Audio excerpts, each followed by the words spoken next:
Good afternoon, everyone, and welcome to our third plenary on Afghanistan after the withdrawal, the way forward for Pakistan, the US, and the OIC.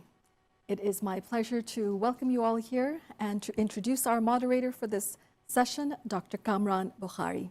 He is the Director of Analytical Development at the New Lines Institute and a National Security and Foreign Policy Specialist at the University of Ottawa's Professional Development Institute. Previously, he has served as the Central Asia Studies Course Coordinator at the U.S. Department of State's Foreign Service Institute and was a fellow with the Program on Extremism at George Washington University. He has also served as Senior Consultant with the World Bank, and he's the author of Political Islam in the Age of Democratization. You know, I asked Dr. Kamran, what is a favorite quote that comes to mind, perhaps one that captures the sentiment of today. And he chose one by George Friedman. It says, when you drill down and see the forces that are shaping nations, you can see that the menu from which they choose is limited. And with that, Dr. Kamran Bokhari. Thank you, Salma. Welcome, everybody. It's great to be here. I thank Concordia Forum and the Atlantic Council for the Millennium Leadership Program at the Atlantic Council for putting together this very timely conversation on Afghanistan, which is only a few months out from the US withdrawal, and the world keeps changing and there are other issues to deal with, but we still need to talk about Afghanistan. So let me quickly introduce our panelists. Before I do that, I do want to mention that one of our panelists, Roya Rahmani, unfortunately could not make it due to health reasons, and we will miss her. But in the meantime, we'll try to make the most of it with our other panelists who are here. So you have Hassan Abbas from the Near East and South Asia Studies Institute at the National Defense University. He's a distinguished professor on South Asia security. He's written many books, including one on the Taliban. To his left is Tarin, who is Chief of Staff at the Operation Allies Welcome program run by the Department of Homeland Security. He is with DHS. And then we have Hassan Abbas at the very far end. He needs no introduction. He's been a senior advisor to the Organization of Islamic Cooperation, the OIC, and he's a well-known figure here in Washington, and he'll be helping us on the conversation with respect to the humanitarian aspect that's going to be an ongoing, continuing mission for pretty much the world, despite, whatever issues we're going to be dealing with. So let's get started, and I want to say, wow, it's only been a few months after we withdrew from Afghanistan. There was that disastrous completion of the US military withdrawal, and we've gone through two different crises after that. So if you haven't forgotten, Kazakhstan went through a massive uprising in the month of January. That does have implications for the region, and particularly Afghanistan. And now we're in the throes of the Russian invasion of Ukraine. And that obviously is not just going to affect the region and Afghanistan, but in my opinion is perhaps the most significant geopolitical event since the implosion of the Soviet Union.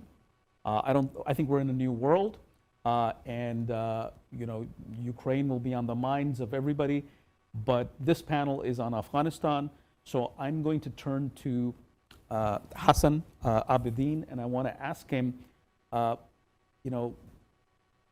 us what is happening at the, well, actually, pardon me, I'm going to start with Haris over here.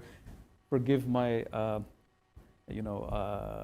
momentary loss, because we had a speaker and I had a script, and now we're going off script. So I'm going to turn to Haris. Haris, tell us what's happening on the ground in Afghanistan. There are so many moving parts. There is this Taliban government that's trying to take shape. There are the millions and tens of millions of masses coping with this new reality. There is the West and the world is struggling to reach out and help the people without recognizing the Taliban government. There are certain governments that are more closely working with the Taliban regime than others. But tell us what's happening on the ground What are you hearing from your sources and contacts?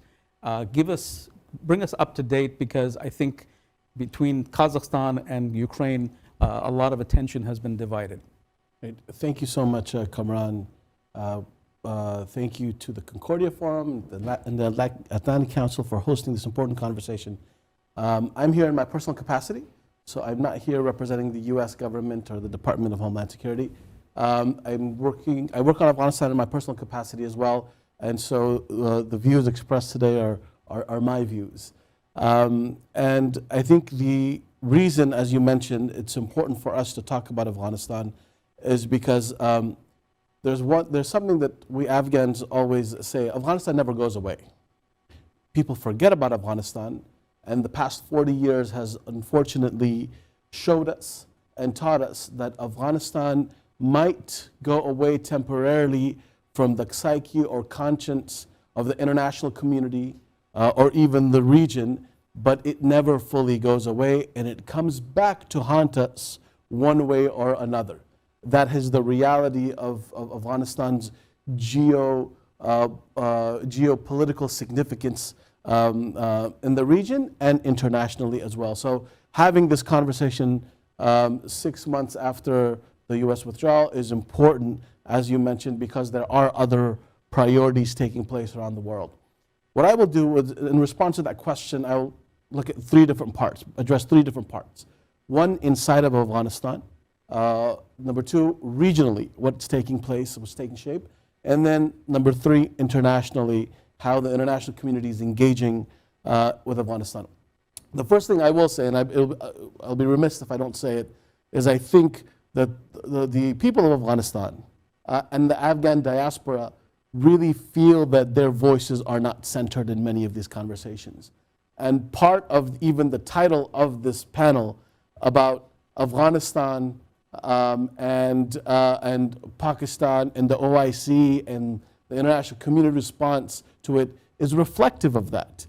A lot of Afghans feel that their voices are not centered, their wishes are not centered, their aspirations are not centered in many of these international forums and conversations, and that the whole process that played out over the past 5 years was devoid of authentic Afghan voices, women, civil society groups who have been fighting on the ground over the past 2 decades to build a democracy and to build a voice for many of the constituents inside the country.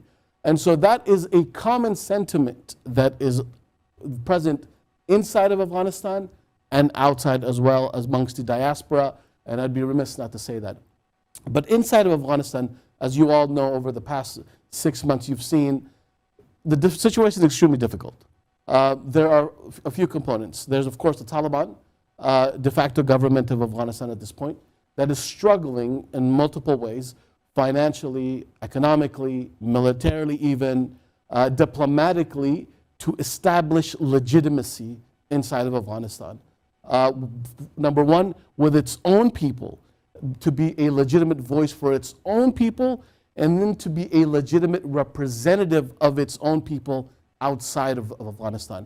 That is a struggle that is not going to be easily overcome because of international financial restraints and constraints, because of the international community's hesitant approach towards the Taliban promises that have been made. The Taliban have made certain promises. They have not necessarily lived up to those promises, and the international community is being extremely cautious in how they engage the Taliban. So, number one, there's a crisis of legitimacy.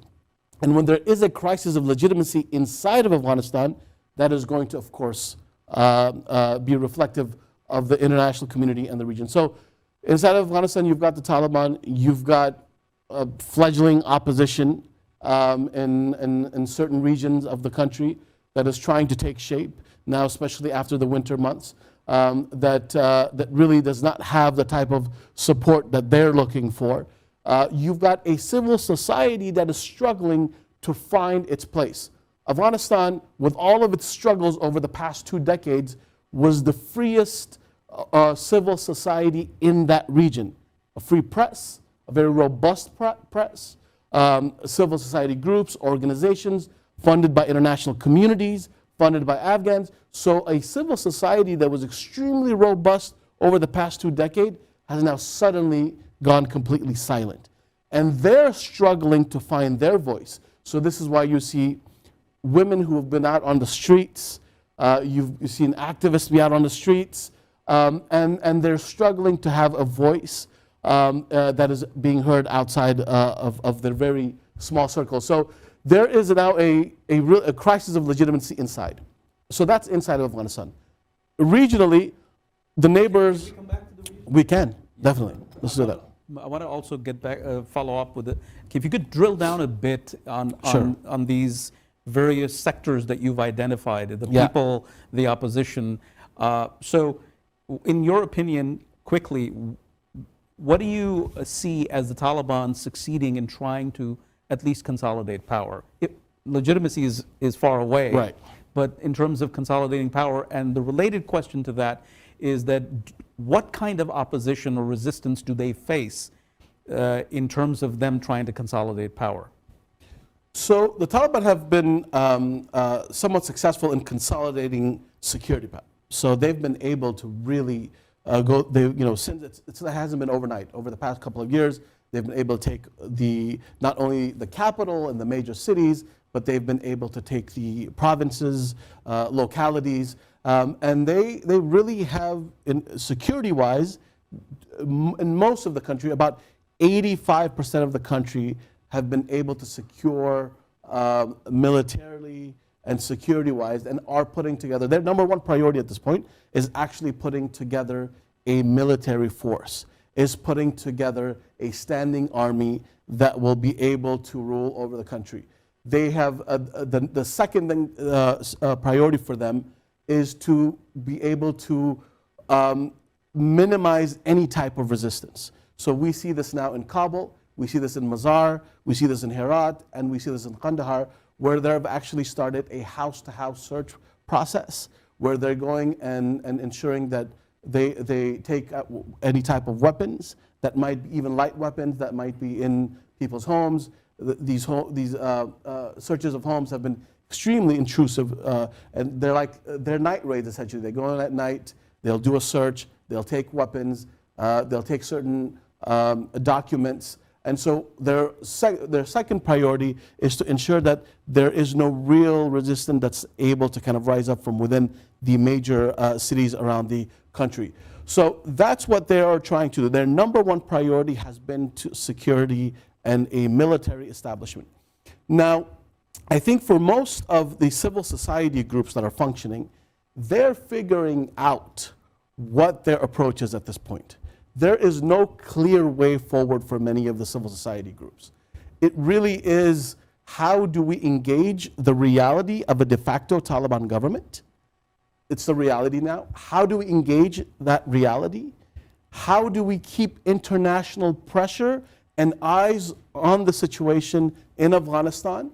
And that has been a bit of a struggle. I think there's Afghanistan fatigue.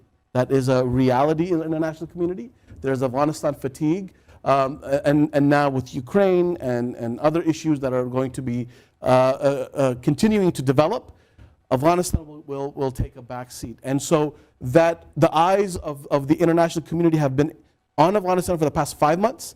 I think that's slowly withering away. And as that withers away, the civil society groups within the country will also have a more difficult time when it comes to funding, support, and that spotlight that's extremely important. But that doesn't mean that they will stop. Because over the past 2 decades, those civil society groups have been quite robust, especially women's groups, even religious groups. They are continuing to resist in whatever way, in shape or form that they can. And it could be, it's anything from civil disobedience, a level of engagement with the Taliban, a level of engagement with regional powers, of course, Pakistan, Iran, and then the Central Asian countries as well. So those efforts will continue inside, but it is not clear what posture the Taliban will take towards that. Whether it will be a heavy-handed posture. If it is a heavy-handed posture, I think we're going to see a lot more arrests. We're going to see a lot more disappearances. If it is not that heavy-handed posture, then I think we're going to see some level of engagement and not inclusive governance, but we will see an engagement governance that might take shape in Afghanistan. Thank you for that. And I'm going to circle back on those points that you made, but I want to turn to Hassan Abbas. Haris just talked about or sketched a picture of the strategic situation. I'd like you to drill down into that. We have in the title of the panel, the implications for Pakistan and the OIC. But I think Haris made a good point that it's not just Pakistan, there's Iran, there's the Central Asian states, there's Chinese. We're not completely, as the United States, disengaged from it, although our bandwidth is stretched. So tell us, what is the strategic picture? How is Afghanistan being seen strategically from the eyes of the regional players? Thank you so much. I'm very grateful to the Concordia Forum, to all the colleagues here. It's a great opportunity. Thank you, Kamran. I'll start answering that question first from the basis of the political and religious narratives that are taking shape, because they are having a deep impact on how Afghanistan is being seen and how Taliban's Afghanistan, I should say, is impacting the regional players. So, and as you mentioned, Iran, I was immediately reminded of a statement from 1979 from the head of the then Islamic Revolution in Iran, Khomeini. The comparison is that as soon as the Taliban took over, initially there was a huge economic challenge. There was no money to give salaries to anyone. It was a victory. It was they had Taliban had walked into Kabul without any resistance. We know that. And they immediately saw that the salaries will continue to be given, the money will be in the banks, but none of that was happening. And when they realized the intensity of the situation, the Taliban top leader at that time, the Prime Minister, the acting Prime Minister, as they are saying, said, well, our revolution or the Taliban rise is not about economy. God has taken, from their point of view, God controls the economy and subsistence and prosperity, so the government has nothing to do with it. And I was reminded of what Khomeini had said in 1979, who had faced a very similar challenge in terms of economic ones, and Khomeini had said, the Islamic Revolution is not about the price of watermelons. So that's exactly the same crisis. These religious groups, they want to take over with revolution, religious fervor, maybe rightly placed or wrongly placed is another debate, but they immediately realize governance is a different matter. They are neither prepared nor the vision in many cases to run the modern day bureaucracies and economy. So that was the starting point. Secondly, Afghanistan's political religious discourse, which is linked to regional power play as well, has transformed. Two examples. For example, yesterday we saw on this Twitter space Sirajuddin Haqqani coming up because he's interior minister. He had to go to lead, to actually be the chief guest at the passing out parade of the police academy. So he had to show his face finally. And because we only had a side picture of him on our FBI website as well. So this was the first time. He was forced to, because the whole debate about politics, about religion, even for Taliban's Afghanistan, has moved to the social media world. Anas Haqqani and others, on daily basis, they're coming up with their tweets because they know the discourse, whatever their old dogmatic view about religion or the religious practices was one thing. Now they are operating in a global world, and unless they are making some sense, whether it is a total deceit or total play or part of it is real, they know that the real debate is on the social media platform. So that was one major point I wanted to make. The religious debate or the religious identity of Taliban has gone through some change in that shape. One other factor that we must keep in view, this current day Taliban, who we don't know their exact number, but whatever their number is, 60 to 70% of the Taliban today are these young Taliban who were not even born when last time Mullah Omar was ruling Afghanistan. This is a new generation which has iPhones in their hands, and they are not have degrees or certificates from any religious seminary. So their worldview about religious discourse, political discourse, sectarian discourse is very, very different. I'm not saying it is very progressive or liberal. I'm saying it is very different. It is not a consequence of, or it's not something that can be immediately deducted from the old Sunni, Hanafi, Deobandi school of thought that Taliban are linked with. This brings me very briefly to the regional context. The version of Deobandism, if I may call that, which is a 19th century product in South Asia, the Taliban version of that is directly linked with or associated with or is a product of the Pakistani Deobandi seminaries, which had adopted the slogan of political Islam or political jihad, if you call. Kamran, you have done tremendous work in this area, so I want to engage with you later on as well. The point is here, the modern day Taliban Deobandism is more political. It is cut off from its roots in India, the real Deobandism. It is even cut off from the Karachi Deobandi seminaries. It is purely the Naushera, the Haqqani Madrasa version of very jihadist worldview that Taliban had adopted. And the younger generation may not be fully aware of it. They can't sit into those debates.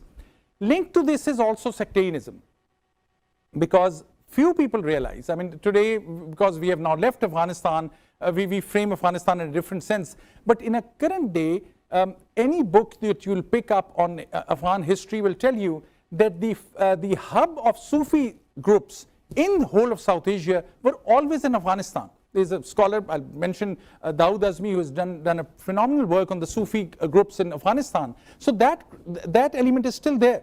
Taliban, when they came into power, and I'll take not more than 2 more minutes on this, right after August 2021, that there was the Ashura, the Shia processions, also Sunnis and Sufis participate, but the Ashura was happening, and Taliban leaders called so many of the Shia centers in Kabul and said, look, we are going to give you security, and you can perform these rituals and commemorate Ashura. That was the time, although they stopped them from certain practices, which the Deobandis have an issue.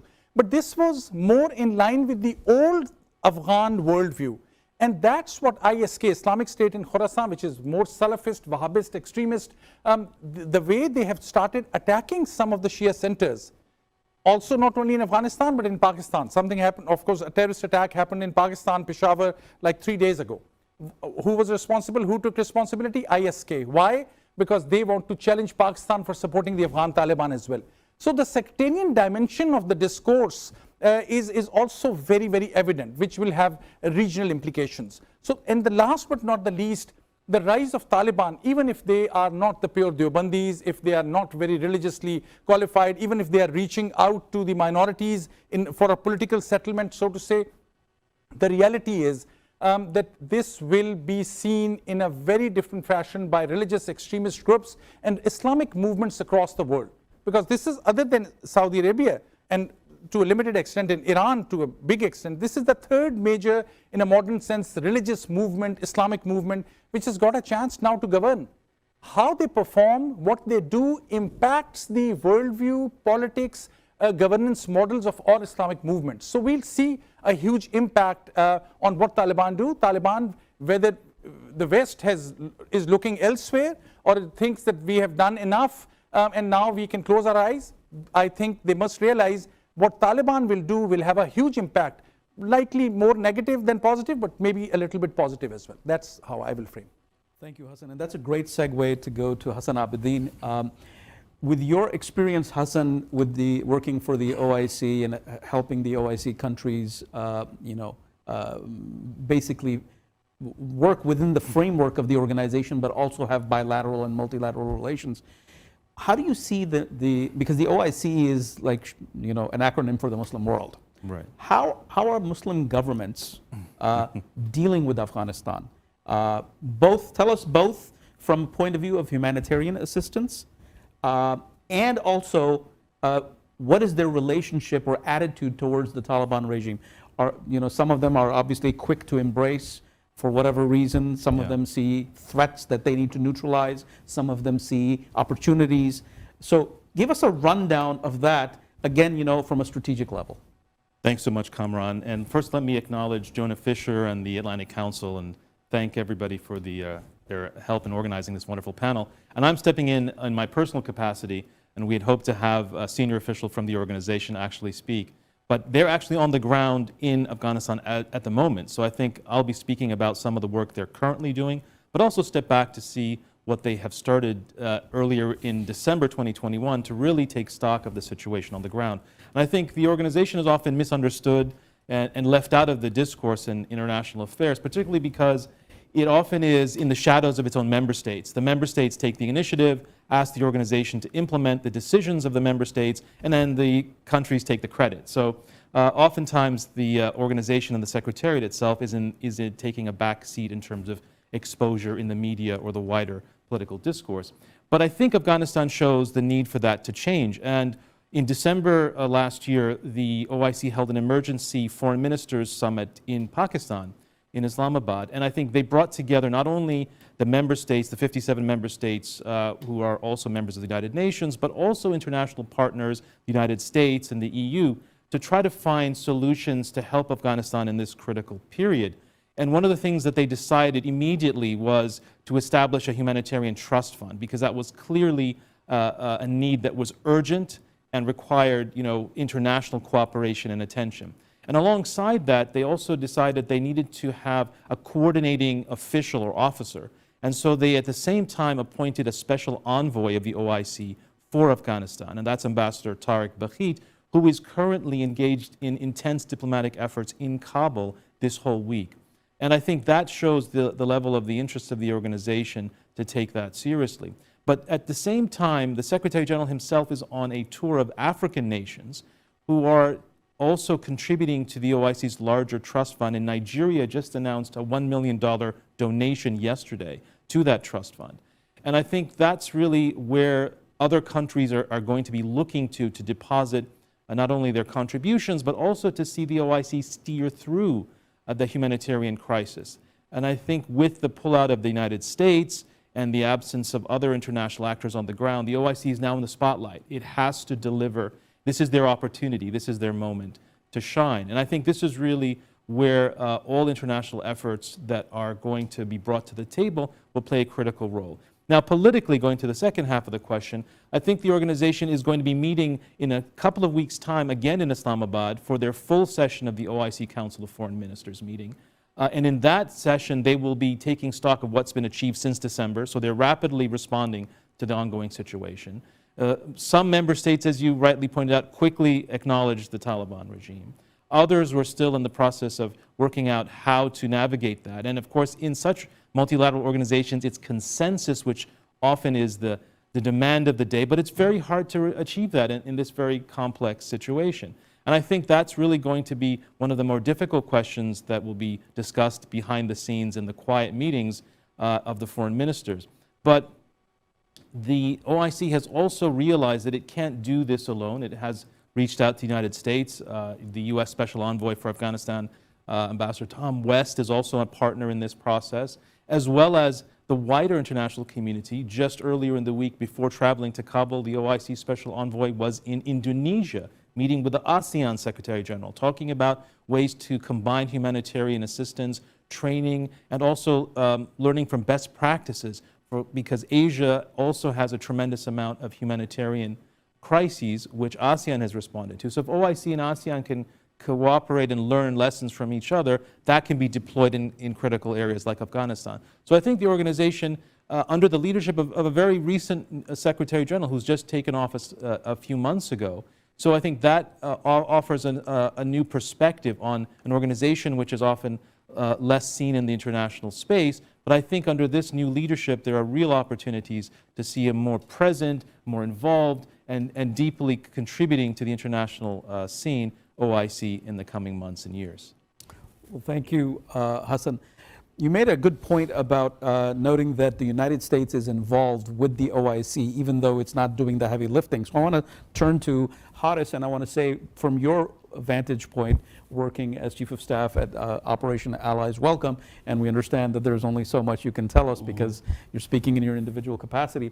How much of USG effort is sort of behind OIC? And is Washington saying to OIC, well, you take the lead for this humanitarian assistance while we work on other avenues like the UN international NGOs like the Committee for the Red Cross, et cetera, et cetera. Just give us a sense of where is USG in this process. And after that, I'd like you to talk about how, A, the Taliban are viewing this engagement and the opponents of the Taliban as well. Sure. So I won't. I'm not going to try to speak for the U.S. government and how, in the State Department, and how they view their relationship with the OIC. That's a very complex conversation, and who takes the lead and who doesn't. I think those are. I think there's a few trends that we see that are unfolding. There is a realization that this has to be a multilateral approach, that Afghanistan can no longer just be a one government, a one capital of the world, just a NATO-led mission. I think that was one of the lessons that was learned in the past 20 years, that there has to be not only international consensus building, there also has to be regional consensus building.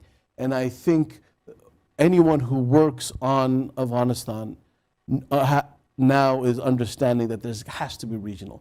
The complexity of the forces, both ethnic, sectarian, political forces, economic forces that function inside of that small country the size of Texas is really, it's so complex. So you have to have regional buy-in, right? Even a neighbor like Iran has to be brought into some conversations, even though there might not be warm relations there. So it's too complex Afghanistan is too complex to approach from just one capital, one city, one international organization. It has to include the OIC. It has to include the major capitals, the EU, which will continue to be a major donor in Afghanistan and will continue to fund education, women's programs, development. The EU continues to make that commitment. Regional forces, of course, Pakistan, the Central Asian countries are extremely concerned about security in Afghanistan at this point, right? As was mentioned, the Taliban takeover in Afghanistan can have an impact in the whole region. The jihadist Islamist forces in the region are watching it very, very closely. And as you know, Kamran, if you listen to the chatter that is happening in social media, in those spaces, you have seen a reinvigoration of those forces over the past 20 years that received some setbacks. Those forces are now starting to talk about, wait, if it could be done in Afghanistan, why can it not be done in Pakistan? And we are already seeing, as you've written, the Talibanization of Pakistan itself. And that challenge that the government is currently engaged in. We're seeing that not only in Pakistan, we're seeing that even in signs of that in Bangladesh. And the Central Asian countries are extremely worried about that spilling over to their neighborhood.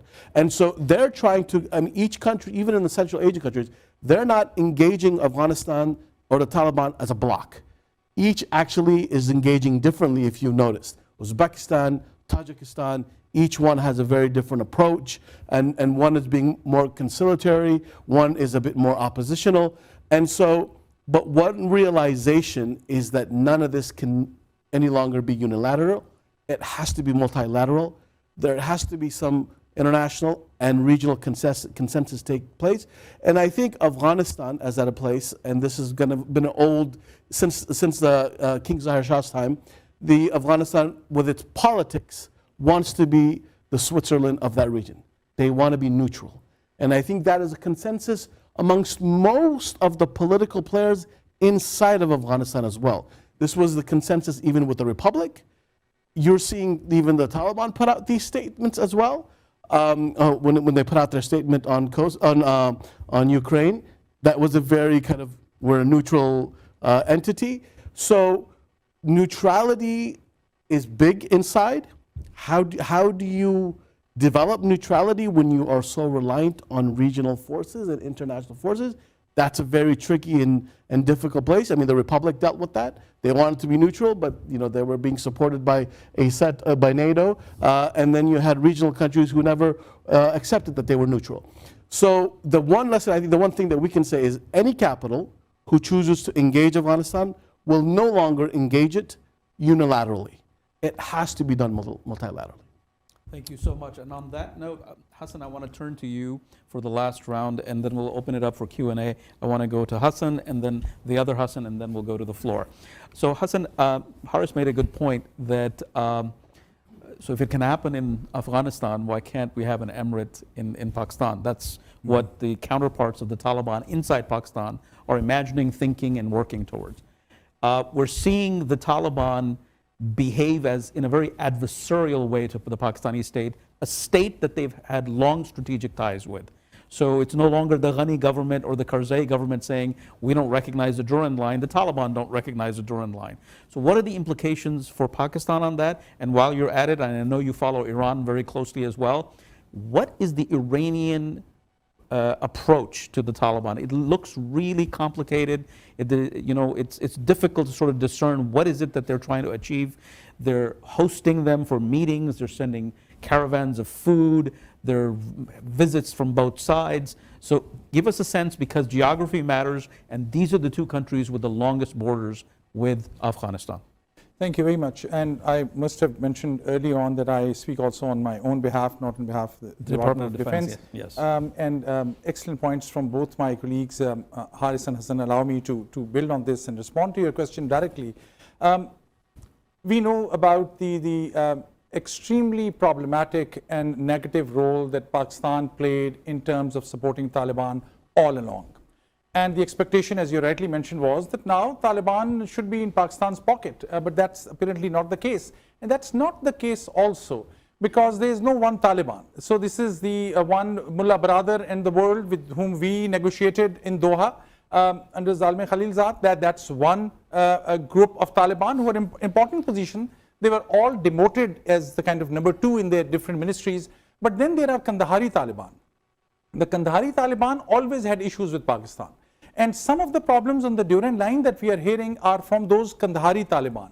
The ones which are closest to Pakistan are the Haqqanis, who actually the Ministry of Interior, they control through Siraj Haqqani, they control through Mullah Yaqub, Defense Ministry. Pakistan's foreign office, with all the due respect, is actually operating as the foreign office for Taliban today. Whether it is seeking money, it's seeking recognition, trying to globally represent them. So they will be impacted. And Pakistan has tragically always failed to realize that their Taliban policy will have a deadly impact on Pakistan, which we are seeing in different waves. The radicalization of the Pakistani society in certain areas is a direct product of the Pakistani state decisions when it comes to Taliban and many other groups as well. Iran, of course, Iran wanted to compete always with Pakistan. At times, in a couple of times, they were able to penetrate in the top Taliban leadership even in Pakistan. Iran is trying to benefit from this situation because Afghanistan for them is a strategic depth. Like Iran has strategic depth in Iraq, Iran has strategic depth in Afghanistan, economic depth. And they will try to make best use of trade relations. Look at Ismail Khan when he gave up in front of Taliban, ultimately left for Iran. Dostum went to Turkey. Recently, we heard the Pakistani intelligence chief was in Turkey and maybe in Iran as well, trying to meet all those opposition leaders. So the regional players, they all know, they want to side different groups. Iran has been quite effective in terms of their economic outreach with Taliban, even because they are competing with Pakistan.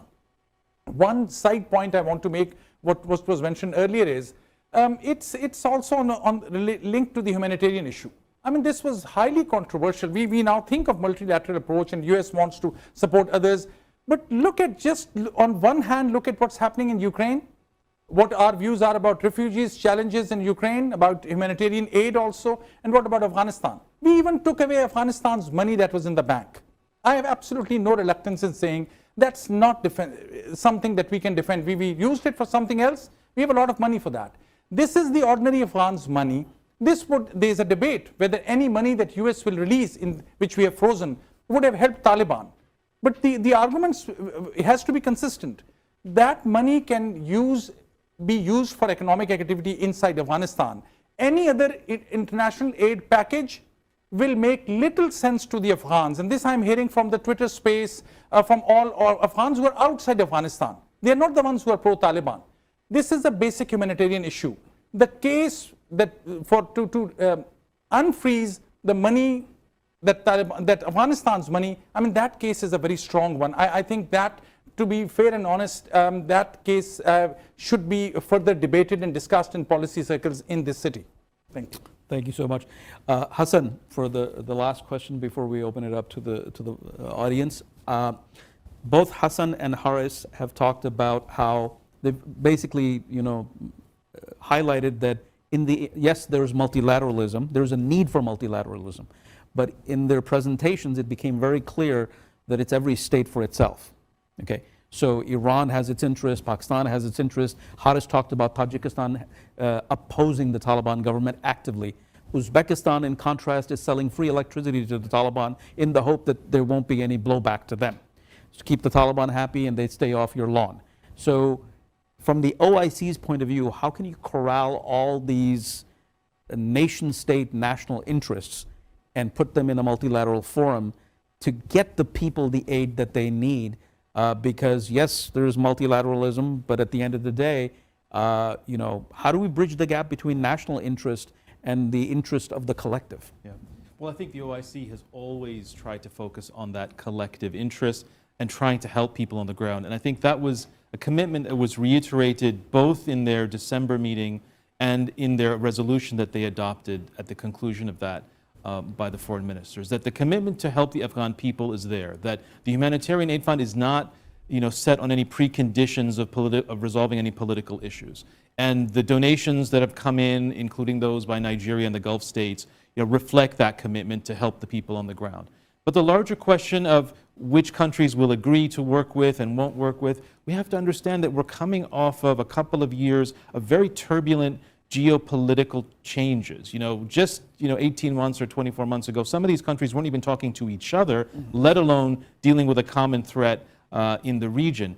And those dynamics, could be seen in the meeting in Doha just on last month, where the Gulf states, including Saudi Arabia, Qatar, Kuwait, Oman, and the UAE, met with the Taliban foreign minister jointly and worked out a way in which those collective states would support under the GCC umbrella the Afghan people through the humanitarian fund, not committing to any political recognition or definitive decisions about engagement on political issues, but reaffirming the commitment that humanitarian aid must come first, the Afghan people must not be allowed to suffer, and that commitment will continue, I believe, when they meet again as the OIC at the end of this month. So we have to watch this space. But this international and multinational forum is very much, typical of this kind of consensus-building exercise. But I hope for the sake of the Afghan people, that commitment and that continued support will be reaffirmed and reassured for those people on the ground. Well, thank you. I thank all three of you profusely for sharing your thoughts. I think the takeaway is that there are lots of multilateral mechanisms. There are lots of mechanisms through countries that have influence, like the United States, other regional players. What you need is the political will, and there is a way to help the Afghan people, and they don't have to suffer. So with that, I'm going to open it up to the audience. Please. We're not able to take audience questions. We're not able to take audience questions. We're not able to take out all the audience questions.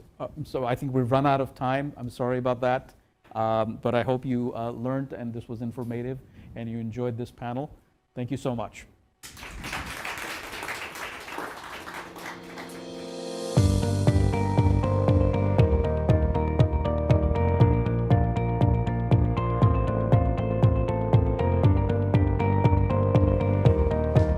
Okay, we're clearing the studio.